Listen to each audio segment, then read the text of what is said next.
सत्संगत जी, प्यार से कहना ध्यान रंगा जी।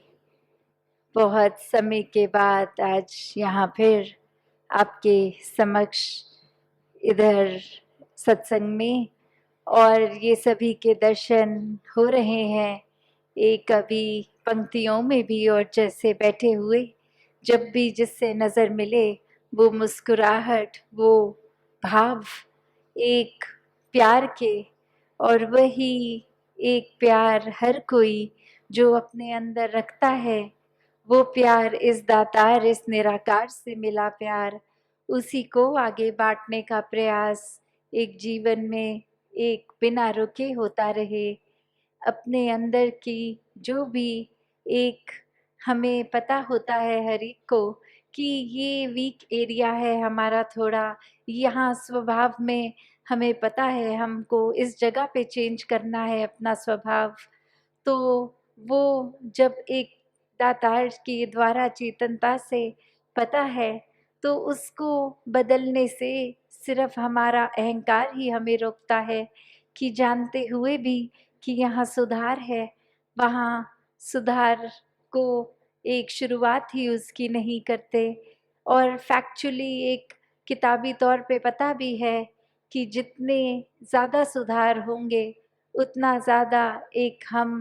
ज़्यादा स्पष्ट एक रूप में अपने जीवन को, सहज जीवन को, एक स्थिर जीवन को और जी पाएंगे। तो बात वही कि कैसे अपने जीवन में जहाँ हर एक ने ये ब्रह्म ज्ञान लिया, ये दातार इस निराकार से जुड़ के फिर कैसे ये सिखलाइयाँ जो सत्संग की होती हैं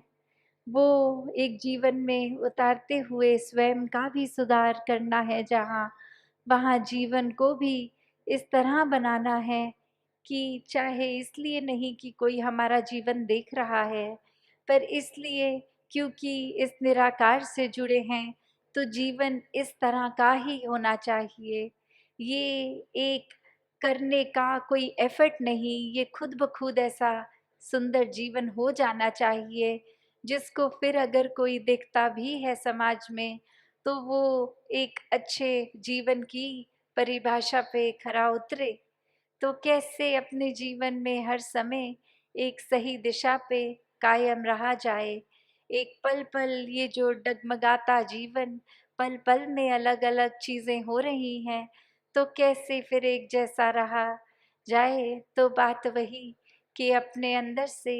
ये निराकार को जितना हम बिठा कर रखें अपने अंदर और अंदर से जितना अहंकार को समाप्त कर दें, वहीं पे एक ये तरीका एक अपने जीवन का तरीका ही बन जाएगा। फिर उसमें कोई ऊपरी मेहनत नहीं किसी एक तरह से जीवन को जीने की। जिस प्रकार एक कहानी भी सभी ने अक्सर सत्संग में भी सुनी है कि वो एक मूर्तिकार बहुत ही फेमस, वो आर्टिस्ट उस तरह कि वो अपने कला को इतना परफेक्टली कर रहा है कि फिर वो एक असली नकली का कोई फ़र्क ही नहीं कोई पहचान पाता कि एक अगर असली फूल है, एक उसने नकली भी बनाया तो आँख दूर से देख के कोई फ़र्क नहीं करती। और इसी तरह उसका एक पर चरित्र इस तरह की दुनिया में बहुत सारी उसकी लेनदारी हो गई और अब जब वो वसूल करने के लिए आए जिनसे पैसा कर्जा लिया, तो एक तरकीब दिमाग में कि मैं अपने जैसा एक पुतला बना के फिर एक वो ऐसे मृत्यु रूप में उसको दिखाकर कि सब फिर कन्विंस हो जाएंगे, वो मान जाएंगे कि अब शरीर रूप में मैं नहीं हूँ, तो जब मैं ही नहीं तो पैसे किससे अपने वापस लेंगे।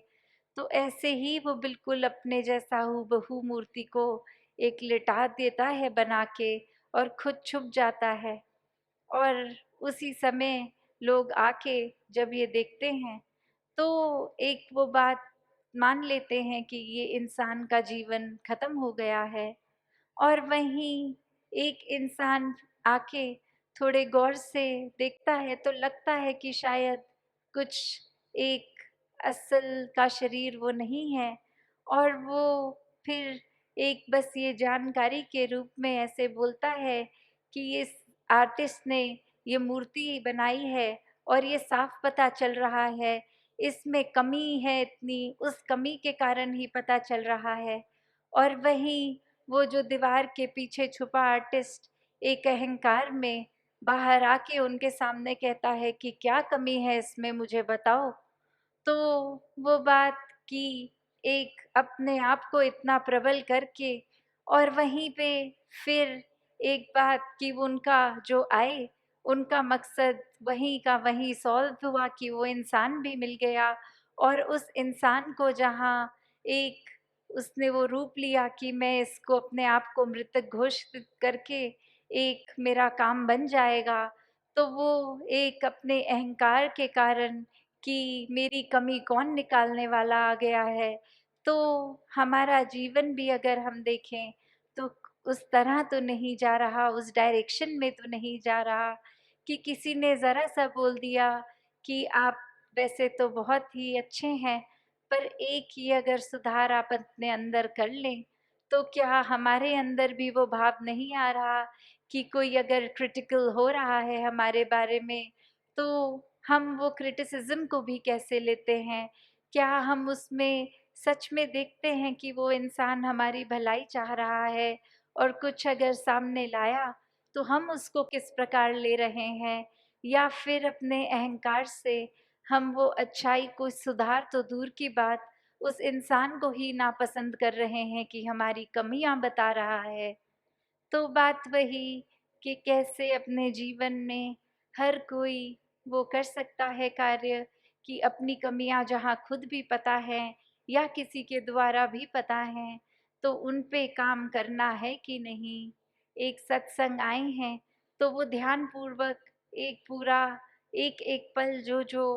महापुरुष बोल रहे हैं, उसको सुनना है या फिर एक दिमाग में वही बना है कि आएँगे, एक कतार में लगेंगे, फिर लंगर खा के घर चले जाएँगे।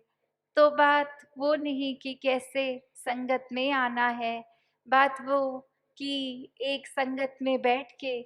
क्या करना है, सिर्फ़ एक शरीर को एक बैठने की अवस्था में नहीं रखना,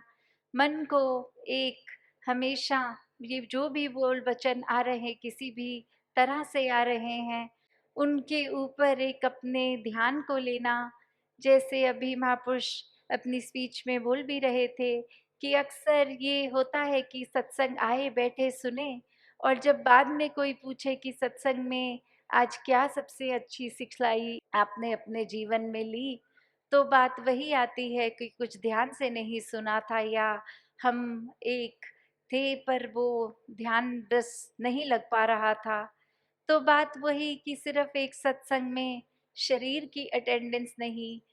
एक मन की अटेंडेंस ज़रूरी है, एक अपनी चेतनता की अटेंडेंस ज़रूरी है, वरना तो फिर एक सत्संग आने का भी क्या फिर फ़ायदा, घरों से इतनी दूर, जब मौसम ठीक भी नहीं तो भी इतनी मेहनत से पहुँच रहे हैं, पर आके सिर्फ़ एक शरीर को बिठा लिया और कुछ ग्रहण नहीं किया। तो बात यहाँ सिर्फ चेतनता की, वरना तो अक्सर ऐसे भी देखे हैं कि बहुत सालों से भी अगर कोई सत्संग कर रहे हों और ज्ञान ठीक से अगर नहीं समझ आया, तो वो सत्संग में भी ये बताते हैं कि हम अपने ब्रांच में कहीं सत्संग कर रहे थे और एक दिन बहुत देरी से किसी कारण से पहुँचे और एक अपने हमने अगर घर पे उसी समय बाल धोए तो किसी ने टोक दिया कि आप गीले बालों में क्यों सत्संग आ गए हो? या फिर ख़ास करके बहनों के लिए कि आपने सर पर चुन्नी क्यों नहीं ओढ़ी है? तो बात वो नहीं, हर एक का अपना कल्चर है, अपना बैकग्राउंड है। तो सत्संग आना कोई वो दुपट्टे की मोहताज नहीं कि पहना है कि नहीं पहना, एक सर कजा है कि नहीं कजा, बात वो कि सत्संग आए हैं, तो एक अपने ऊपरी अपीयरेंस के ऊपर इतना ध्यान नहीं, जितना ये मन से सत्संग सुनने का भाव है। कैसे एक सत्संग आने में भी हमने फिर अपने वो भरम भुलेखे डाल दिए कि किस तरह बैठना है, क्या करना है, कैसे एंटर करना है। तो बात वही कि सत्संग का मतलब ये मर्यादित रूप है जहाँ कि ये पता है कि आपसी बातचीत नहीं, क्योंकि आपसी बातचीत से शोर होगा और शोर से कोई भी वक्ता महापुरुष की हम बात नहीं सुन पाएंगे। या फिर जो दासी का भी काफ़ी बार वो फ़ोन्स के ऊपर हर बारी कहना कि वो फिर ध्यान भंग की बात है कि संगत आके ध्यान लगा के किसी की बात सुन रहे हैं और फिर मोबाइल फ़ोन्स भी वो किसी ना किसी रूप से डिस्ट्रैक्शंस बन जाते हैं। या फिर अक्सर एक कतार में आकर फिर बात वो नहीं रह जाती कि हम एक नियम से आकर चले जाएँ। कोई सेवा दल के सदस्यों ने जब बोल दिया कि इधर से प्रवेश नहीं वहाँ से, तो वहाँ फिर अपना गुस्सा भी काबू नहीं हो पाया या अपनी ज़िद पे इतने अड़ गए कि हम तो ऐसा ही करेंगे। तो बात वो नहीं, एक सेवा दल को भी गाइडलाइंस मिली हैं और वो इसलिए क्योंकि एक तरीका जो इतना अच्छे से एक मर्यादा में निभ जाता है, वो एक चलाने के लिए उस रूप को, क्योंकि सत्संग में हर किसी संत को जहाँ संगत माँ का दर्जा है, वहाँ वो सुविधा रूप कि किसी को कोई परेशानी ना हो, तो वहाँ सत्संग में आए संतों की भी ये ज़िम्मेवारी कि कोई ज़िद करके, कोई अपनी बात मनवा के, एक ज़बरदस्ती कुछ हासिल करके कुछ नहीं मिलेगा। या फिर सत्संग में आने के समय कोई ये ही मान ले कि हम जो आते हैं तो हम पीछे बैठते हैं, आगे नहीं बैठते, और एक वो भाव मन में अभी भी इतनी संगत करने के बाद वो जाति-पाति का कि हमारी जाति छोटी है इसलिए हम पीछे बैठ जाते हैं। तो बात वही कि ज्ञान ही उस समय जीवन में नहीं पूरी तरह उतरा, अगर अभी भी हम किसी की जाति ऊँची और किसी की नीची मान रहे हैं। या फिर एक आम तौर पे ये भी देखा गया है कि मेंटालिटी संगत में इतना जुड़े हुए, मिशन से इतना जुड़े हुए इतने सालों से, फिर भी धारणा वही कि आगे-आगे तो कोई वीआईपी ही बैठते हैं, आम संगत पीछे होती है। नहीं, ऐसा कुछ भी नहीं है। एक संगत का मतलब ही ब्रह्मज्ञानी है और जहाँ ब्रह्मज्ञानी है, वहाँ कोई जात-पात नहीं है, वहाँ कोई साधारण, कोई वीआईपी नहीं है, वहाँ सब एक ही प्लेटफ़ॉर्म पे हैं। जैसे इस धरती पे हमने एक अपने पैर हर एक ने टिकाए हैं, वो हमारा प्लेटफ़ॉर्म है। और फिर अगर किसी की कद-काठी जैसी है, उस हिसाब से वो हाइट डिफ़रेंस की तरह एक लंबा नज़र आ सकता है, एक छोटा नज़र आ सकता है, पर जो बेसिक प्लेटफ़ॉर्म है, ये ज़मीन, वो तो सभी के लिए एक बराबर है। तो बात वही कि अगर हम कुछ अपने आप को ये उस भुलेखे में डालेंगे कि सत्संग से जोड़ते हुए ही कितने भरम-भुलेखे हम खुद ही बना देंगे, तो वह बात कि एक मर्यादा जहाँ, एक डेकोरम जहाँ बहुत ज़रूरी है, वहाँ किसी पे कोई पर्सनल अटैक करने का कोई एक किसी का जजमेंट नहीं होना चाहिए। हर किसी की अपनी भक्ति है, हर कोई अपनी भक्ति के एक अलग पड़ाव पे है। कोई हो सकता है अभी-अभी जुड़े हों, तो भी वो इतने ज़्यादा डीपली ये निराकार को एक उसमें रंग जाते हैं और कहीं आते भी इसलिए हैं कि इस परिवार वाले नाराज़ होते हैं अगर हम सत्संग ना आएँ, तो इसलिए बस एक फ़ॉर्मेलिटी की तरह आ जाते हैं। तो बात वही कि हर कोई यहाँ जो आया है, वो सत्संग कौन किस वजह से कर रहा है, पर बात वही कि सत्संग अगर करनी है, तो वाक़ई ही उसको सत्संग की तरह ही करा जाए, वरना सिर्फ़ शरीर की अटेंडेंस का कोई फ़ायदा नहीं, उससे बेहतर तो आराम से घर में ही बैठ लिया जाए। तो उसी भाव से कि सत्संग की जो एक सैंक्टिटी है, एक जो बात है कि क्यों आ रहे हैं सत्संग, अक्सर वो भी मान लेते हैं कि घर का माहौल ठीक नहीं है, तो कुछ घंटों के लिए ब्रेक ही हो जाएगी, चलो सत्संग हो आएँ, कोई मन को उन घंटों के लिए सुकून मिलेगा। तो फिर बात फिर से वही कि अगर सत्संग के दौरान सत्संग में सुकून है और सत्संग खत्म होते ही वो सुकून एक चला गया, तो हमारे जीवन में ये निराकार कितना उतरा है, क्योंकि जो निराकार इस सत्संग हॉल में इस टाइम है, वही तो घर पे है, वही तो हर जगह है। तो फिर अगर हम यहाँ पे तो अपने आप को बेहतर महसूस कर रहे हैं, पर इस निराकार की बनाई हुई दुनिया में नहीं, तो फिर बात वही हो गई कि हम जिसको क्लेम करते हैं जिससे प्यार है, तो वाक़ई ही उससे प्यार है भी कि नहीं, उसको हम खुद ही वो परख कर सकते हैं। तो दासी और ज़्यादा समय नहीं लेके इन्हीं शब्दों से आज्ञा लेगी। सत संगत जी, धन निरंकार जी।